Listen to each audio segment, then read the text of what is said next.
지난해에 이어 올해도 이상기후로 인한 기후재난이 발생하고 있습니다. 이런 기후재난은 갈수록 더 강하고 빈번하게 발생하고 있는데요.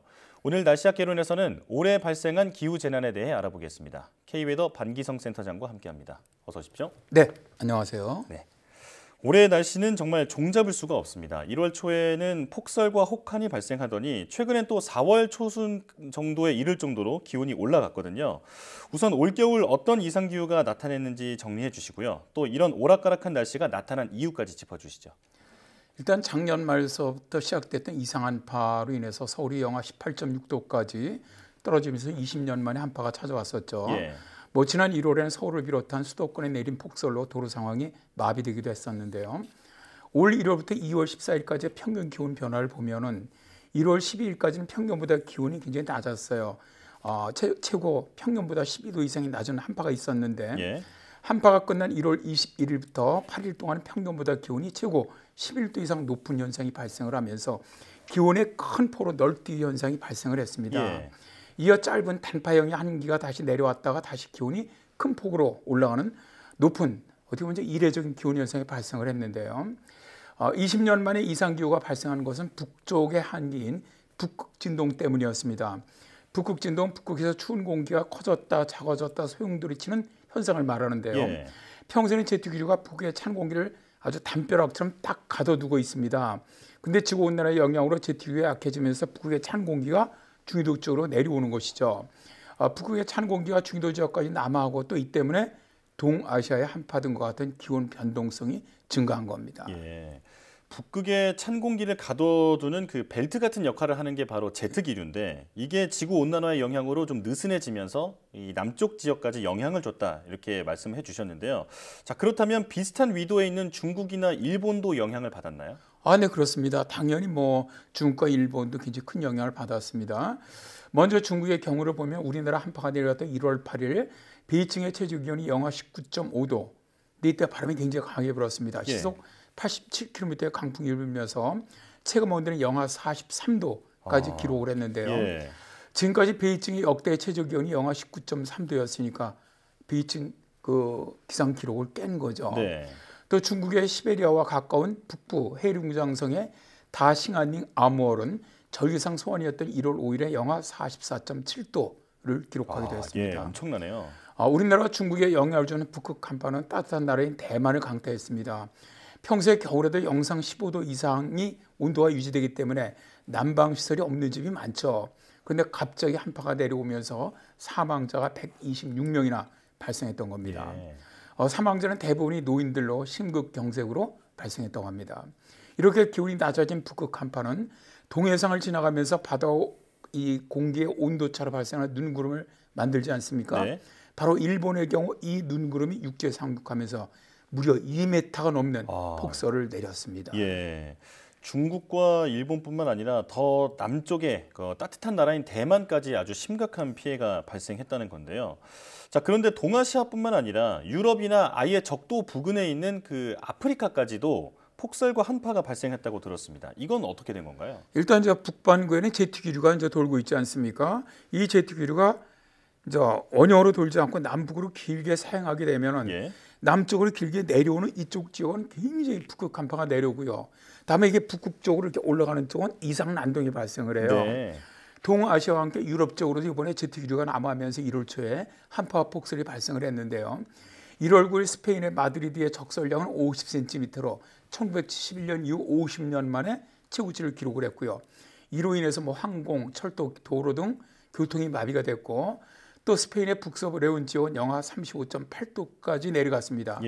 그런데 이 한파는 북아프리카와 중동 지역에도 영향을 주었습니다. 44철 덥기로 유명한 아프리카 사하라 사막과 중동 사우디아라비아의 사막에 눈이 내리고 기온이 영하로 떨어졌죠. 통상적으로 일교차가 큰 사막에서는 겨울 한밤중에 눈이 내리긴 합니다. 그러나 해가 뜨면 바로 녹기 때문에 한낮에도 눈이 녹지 않는 건 굉장히 이례적이죠. 이번에 사하라 사막과 사우디아라비아에서는 최근 수년간 이런 기상 이변이 계속 반복되고 있다고 합니다. 이 뱀처럼 구불구불하게 흘러가는 걸 사행이라고 하는 거잖아요. 근데 이제 이 사행이 아주 길게 아래로 내려오면 사막까지도 영향을 줄 수 있다. 이렇게 말씀해 주셨습니다. 자, 지금 이대로 가다가 15,000년 뒤쯤에는 사막이 아예 푸른 들판으로 바뀔 거라는 예측도 나오고 있던데 그만큼 기후가 급격하게 바뀌고 있다는 방증이라고 볼 수 있겠습니다. 자, 그런가 하면 얼마 전 인도에서는 빙하 쓰나미가 발생하면서 큰 피해가 발생했죠. 네, 그렇습니다. 지난 2월 7일이었죠. 인도 북부 히말라야 산맥의 난다데비 산에서 빙하가 강에 떨어져 급류가 쏟아져 내렸습니다. 네. 빙하 때문에 해안가에서 발생한 쓰나미 같은 엄청난 속도의 급류가 발생하면서 댐 인근 수력발전소 건설 현장 2곳을 파손하고요. 도로와 다리 등을 다 휩쓸어 버렸습니다. 마을 주민들은 급하게 대피를 했지만 많은 인원이 급류에 휘말렸고요. 특히 강하류 댐 건설 현장의 노동자들의 피해가 컸다고 합니다. 네. 현재 언론을 종합해 보면 적어도 14명의 사망이 확인이 됐고요. 125명에서 최대 170명 이상이 실종 상태라고 합니다. 네. 일단 인도 경찰은 50명 이상이 사망했을 가능성이 있고 실종자 및 사망자 인원이 더 늘어날 수 있다라고 밝히기도 했는데요. 그런데 이런 사고가 이번만이 아닙니다. 네. 지난 2003년 6월에도 인도 우타라칸트 주에 기록적인 폭우가 쏟아지면서 히말라야 쓰나미로 불리는 산사태 홍수가 발생하면서 6,000명 가까이 사망하기도 했습니다. 예, 영상을 지금 같이 봤는데 영화보다도 더 무섭네요.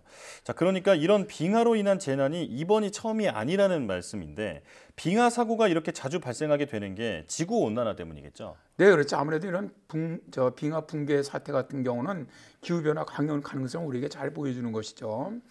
지구의 평균 표면 온도는 산업화 이전 시기보다 섭씨 1도 이상 상승을 했는데 문제는 세계 산악지대는 2배 이상 빠른 속도로 따뜻해지고 있거든요. 예. 그러다 보니까 빙하가 녹는 속도가 굉장히 빨라지고 있습니다.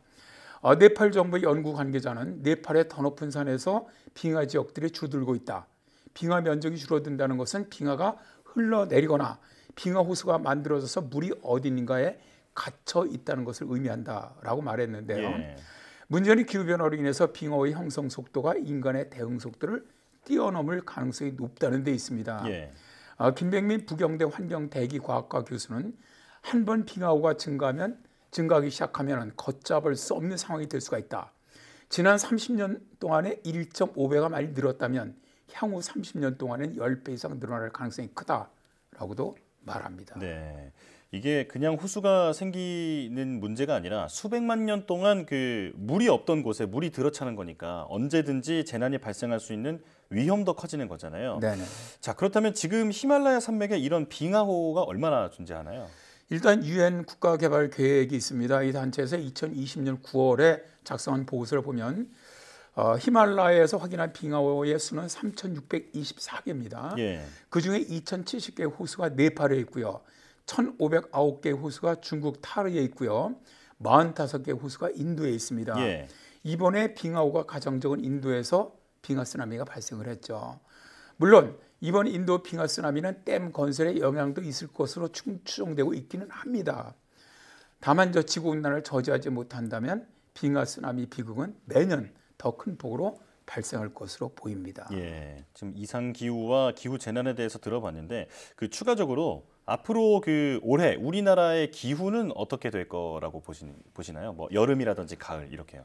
현재까지는 일단 저희들이 이제 여름 예보까지는 냈습니다. 예. 저희들은 민간이기 때문에 이제 기업체 팔게 되면 2월 말에는 줘야 되거든요. 그래서 이제 자료는 되게 만들었는데 올 여름이 작년 여름과 거의 비슷하게 상당히 비가 많이 내리면서 아주 이 변동성이 심한 그런 여름이 될 가능성이 좀 높고요. 예. 강한 태풍도 한 2-3개 정도가 우리나라에 직접적인 영향을 줄 가능성이 높습니다. 그래서 올해도 작년에 못지않게 기상 재난이 많이 발생하지 않겠나. 네. 그렇게 예상을 합니다. 그렇다면 그 이제 조금 지나면 꽃샘추위도 한번 찾아올 때가 되는데 그때 혹시 어떤 한파가 발생할 가능성이라든지 이런 건 있을까요? 지금 보면 말이죠. 굉장히 기온 변동성이 심해요, 올해.